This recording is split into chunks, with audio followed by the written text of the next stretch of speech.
My name's Tom Place, this is Chasing Cars, and with me today is the facelifted Kia Sorento. In my opinion, this has been one of the most rock-solid family cars you can buy in Australia for the last few years. It's got a really smart interior, it's fun to drive, and it's generally just a very well-rounded vehicle.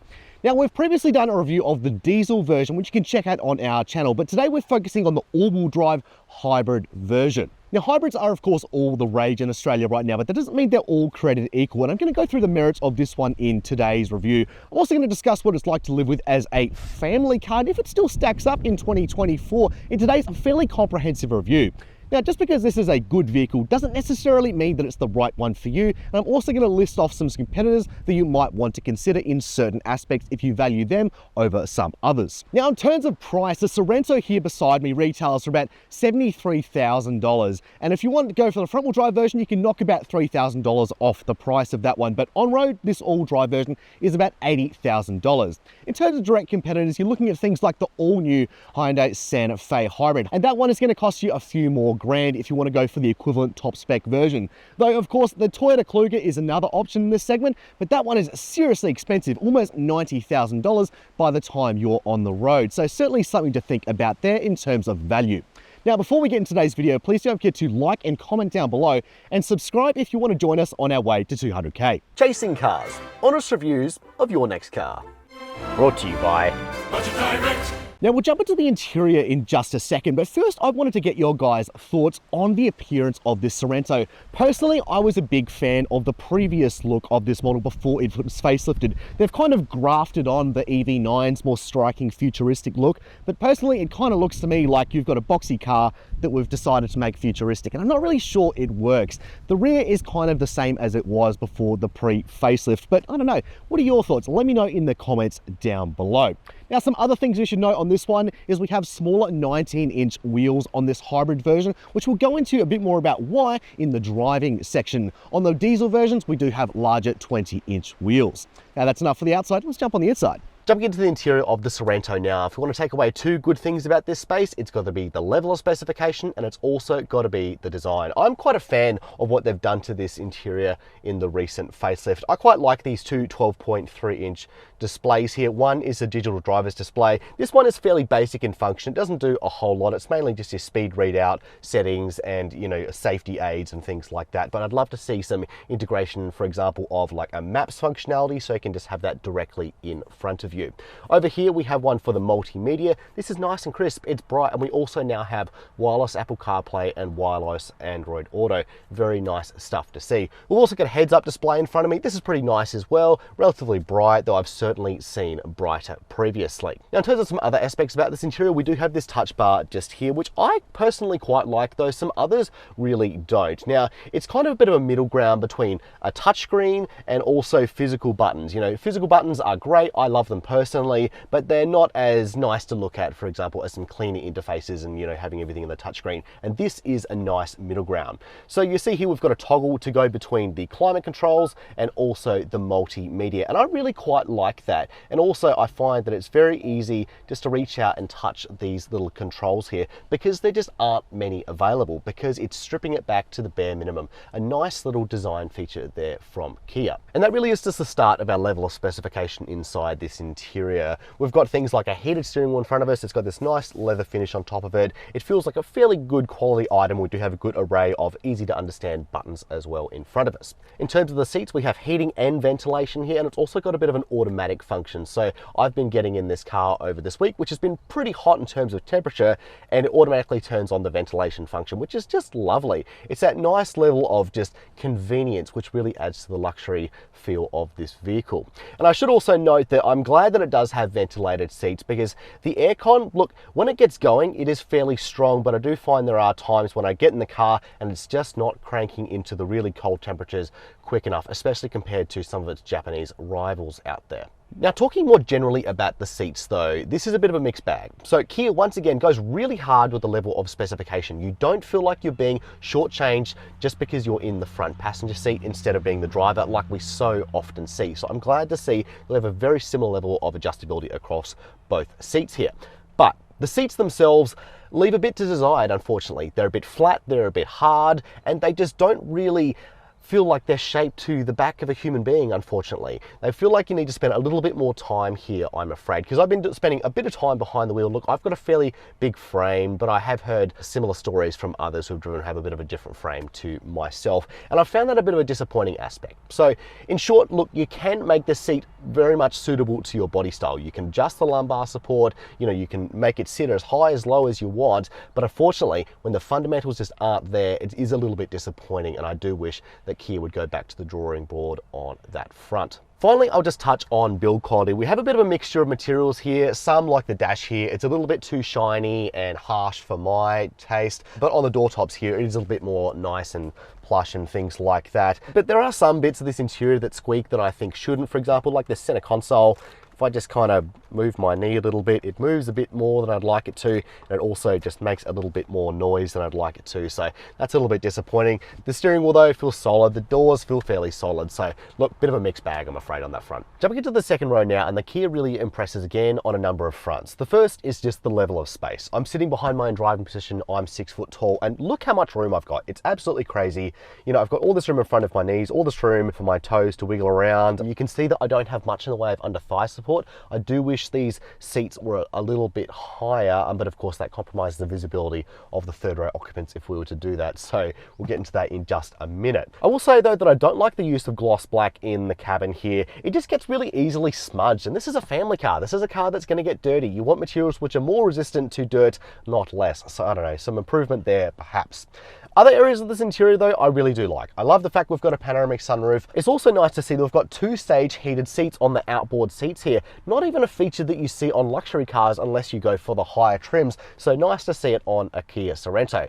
Also on that topic, we have some pull-up sunshades here, just nice and built into the doors, just fuss-free.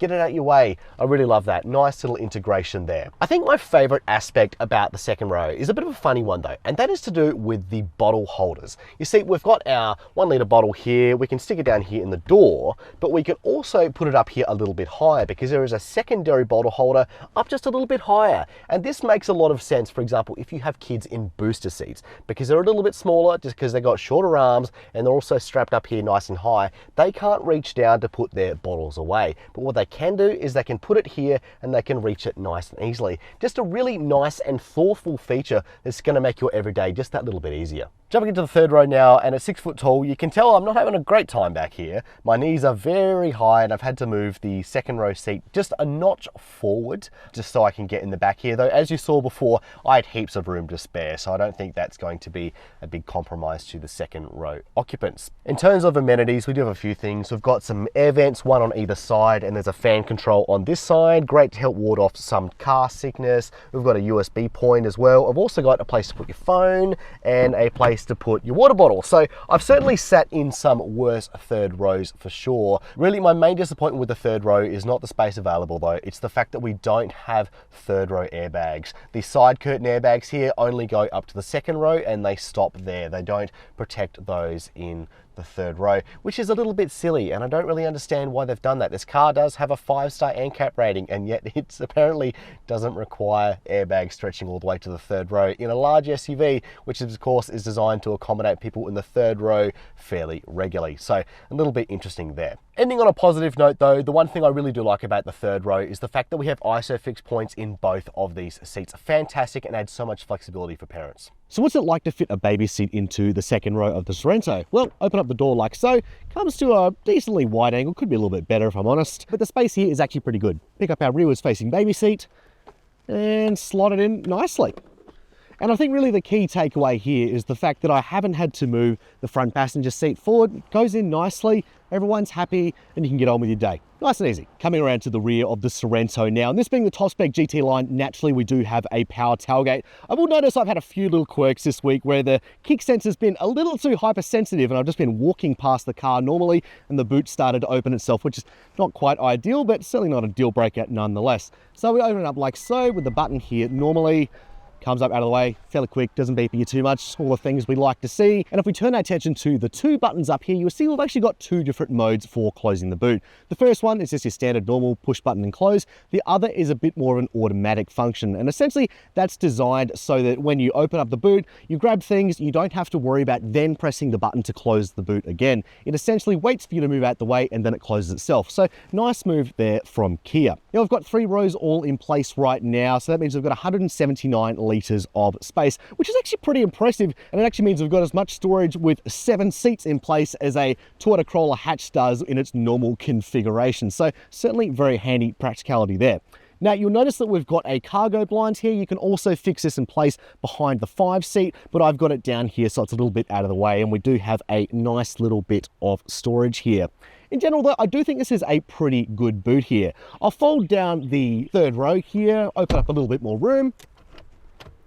608 litres of space. And essentially what this size means to you is that I can get in a pram here really easily. I've got a nice single pram that's not too big, and I can still put that in there while having lots of space for other things. When I put the 3rd row in place though, it's not really able to accommodate that, which is a little bit disappointing, but I think it's just a natural consequence of the exterior dimensions of the car. You might have a little bit more luck with something like a Hyundai Palisade in that regard. In terms of amenities, we do have a few here. We've got things like a tie down point here and places to put the rear seat belts away so they don't get tied up with your luggage. We've got a 12-volt socket, and we also have the ability to put down the 2nd row seat remotely here. So you can rock up from your local hardware store and you don't have to go around and do things in the back seat just so you can load things in the rear. It can all be done from the boot here, which is very nice indeed. Now, before we move on from the rear of the car, I want to come down here for just a second, because here is Kia's secret. You've got a full-size spare underslung the chassis here, which is really something that you don't see in hybrids very often at all. Many hybrids out there don't even bother to accommodate a space saver spare, and this is a really commendable effort from Kia that they've gone to the trouble of actually fitting this here. And I think it also really expands the versatility of this Sorento hybrid as more of a highway traveling vehicle, because you can have faith in the fact that there will be a proper spare wheel here if something does go wrong. So well done, Kia there. Also, the towing capacity while I'm here is 1,650 kilos, which, look, isn't too amazing, but which is sort of what we've come to expect from hybrid SUVs nowadays. I do hope we see some improvement in that area in the future though. Now let's talk now about running costs, and this is a section that definitely matters for the Sorento hybrid. The claimed fuel consumption is 5.7 litres per 100 Ks, and it does have a 67 litre tank here, which is pretty sizable, and it means that you should be getting over 1,000 Ks to a tank. So certainly very nice figures on paper. Now, in the interest of full transparency, I will say that we've been getting substantially higher numbers than that in our testing, about 8 litres per 100 Ks, though we have been having some pretty wild weather, and I do have a bit of a highway bias to my driving.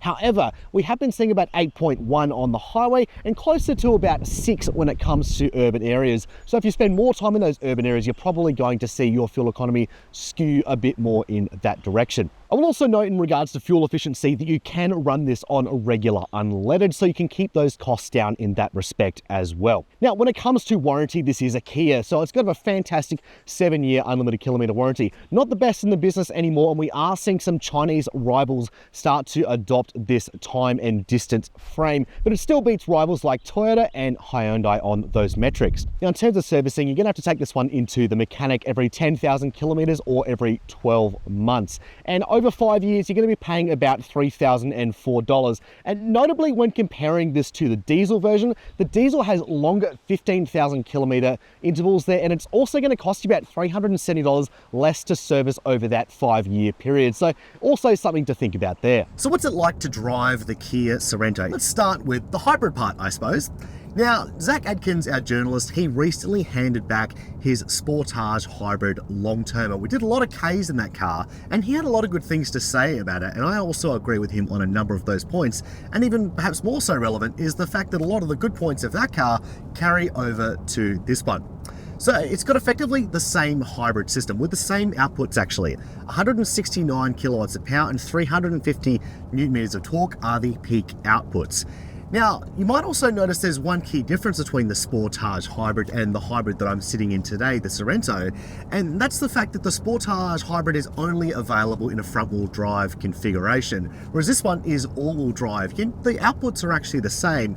Normally, when you go for the all-wheel drive version of a hybrid vehicle, it comes with just a little bit of a bump in power, and the reason it doesn't for this one is due to where the electric motor sits, and that is actually on the transmission. You've still got a traditional drive shaft going to the rear wheels like you would on a petrol or diesel all-wheel drive vehicle. It would have been nice to perhaps seen a little bit more oomph for the all-wheel drive version, because I do think that the outputs are perhaps a little bit more lacking when it comes to the Sorento, because they're exactly the same in the Sportage, which is 200 something kilos lighter. When you come over to the bigger Sorento, which is of course a large SUV, I think you are left a little bit wanting sometimes. It's not always got quite enough go that you want. And look, this ultimately is a family car, and you're not going to be going ripping up any mountain roads too often, I'd say, but it probably would be nice to have just a little bit more shove behind this car, perhaps a few extra kilowatts here or there. I will say though, the refinement of this hybrid system is something we also praised in the Sportage, and it's definitely the case here too. The fact that we have a real transmission, unlike you might find in a Toyota hybrid, which uses a CVT configuration, or their version of a CVT, the eCVT, we actually have a 6-speed automatic transmission here, traditional style of transmission. And it means that you aren't revving all the time in pursuit of power. It means that it shuffles up nicely when you pull onto mountain roads. And so you're still getting those fuel economy benefits, but without the detriment of the rowdiness that we so often see with a lot of hybrid systems out there, most notably Toyotas. There's also another area where it definitely pulls ahead of its Toyota rival, and that is, I'd say, to do with the way the car sits when driving through a range of conditions. Now, the Toyota Kluger is a vehicle which is shockingly sticky when it comes to handling. It's just absolutely incredible what you can do with a vehicle that size.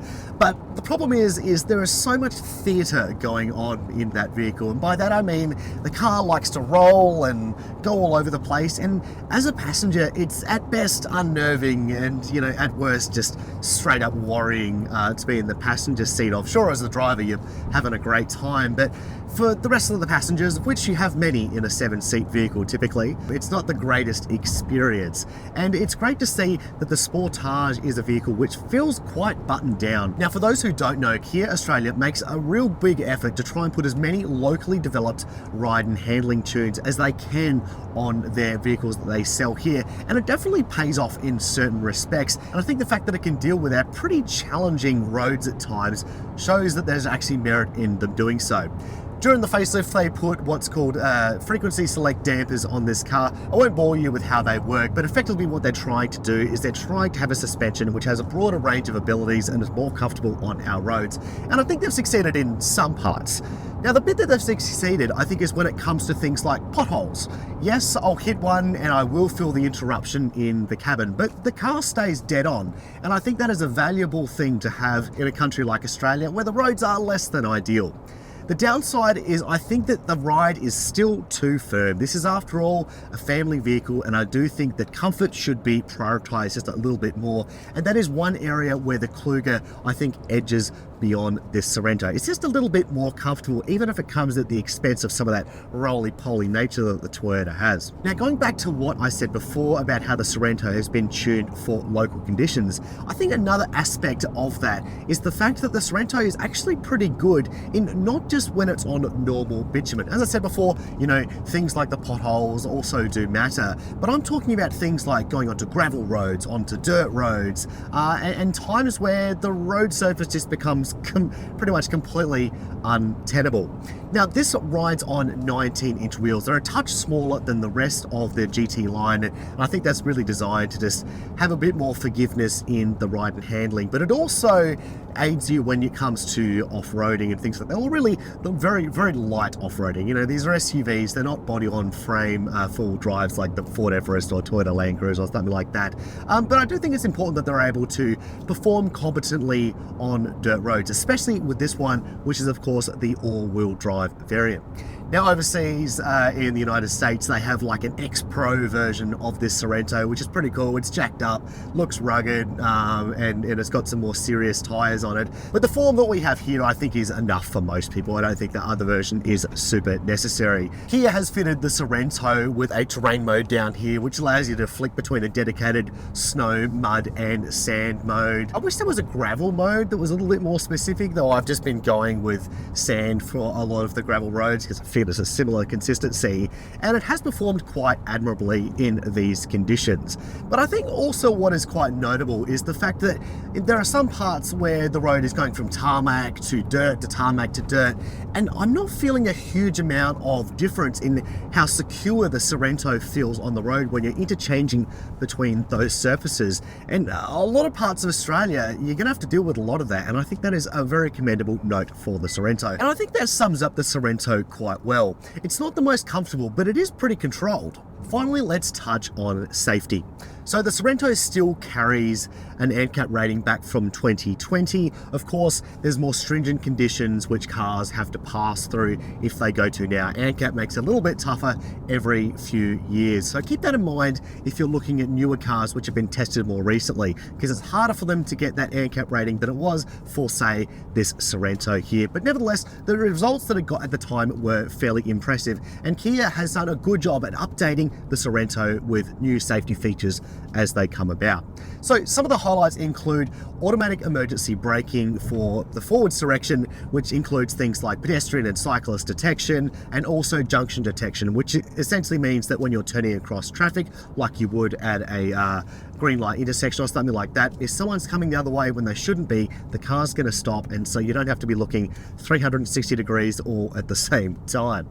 Another one is, of course, reversing AEB, which is, in my opinion, an absolute must-have for families, prevent any driveway accidents or things like that. Now, this one does come fitted with adaptive cruise control as well. For the most part, I'll say it's actually pretty well tuned, especially when it comes to keeping up with the car in front. It's got a good sense of calibration. The lane keep here is probably a little bit overzealous, I'll say. There are times when it's brilliant, you know, I barely have to make any steering inputs at all, but other times it's really over the top. And sometimes it's even steered me over the center line because it's trying to get away from the other side of the lane. And that's just not really on, in my opinion. It should be better calibrated than that. I'll also note that the speed assistance system that's on board in many Kias and Hyundais and Genesis models now, look, it's still not great, you know, like it pings at me, for example, when I'm driving through a school zone and I'm doing 60 k's an hour instead of 40 k's an hour, except for the fact that it's 11:30 at night and it's almost certainly not the time when you should be doing 40 k's an hour. It just really lacks that nuance, and I don't understand why these things have been mandatory when they're clearly so far from being capable of ready. And then even in the opposite direction, for example, at the front of my house, it tells me that I'm in a 100k zone, and I'm absolutely not in a 100k zone, nor would that be safe. And you just have to wonder the accuracy levels of these things and when they're going to be fixed. But regardless, Kia has worked on making these systems easier to turn off than they used to be. Now you simply just hold down the mute button on the steering wheel. Unfortunately, it does turn itself back on every single time you get back in the car, but it's pretty decent actually, and it's going to save you Saturday, I'll tell you that. It's pinging at me right now for not doing 40 k's an hour, and it's not school zone time. Unfortunately, this is one of those things you're going to have to get used to, but at least it's easier to disable than it was previously. In 2024, I'm happy to say that the Sorento was and still is a fantastic buy, and I think one reason more than any other is the fact that it's just well suited to the needs and the tastes of Australian buyers. From its relatively affordable purchase price when compared to its rivals, 7-year warranty, its smart and flexible interior, and also the fact that it can just deal with our crappy Australian roads, this is a vehicle which is just very well rounded, and it's quite a joy to live with day to day. That said, it really could be a little bit more comfortable in regards to that suspension, and I don't think there's an excuse for not having a third row set of airbags here. It's not really good enough, especially for a large SUV, which is really designed for you to have people in the third row more than you would, say, in a 3-row mid-size SUV. That said, I still think the Sorento is best had in diesel trim. This hybrid is very nice, but the diesel is nearly $5,000 less and it still carries many of the same benefits. Sure, this is much more refined, but if you live in the outer suburbs like I do and you spend a bit more time at 80 k's an hour than you do 40 k's an hour, you're probably going to see better fuel consumption from the diesel anyway. So look, certainly something to think about. There's also the fact that the hybrid here is kind of hard to get your hands on. And if I was hunting around, I think I'd rather just not worry about all the fuss and getting on waiting lists and things like that, and I'd just go pick up myself a new Santa Fe. But look, overall, I have been fairly impressed with this vehicle, and I'm keen to hear your thoughts in the comment section down below. Don't forget to like this video if you did indeed like it, and don't forget to subscribe. But for now, that's all. Thank you for watching Chasing Cars.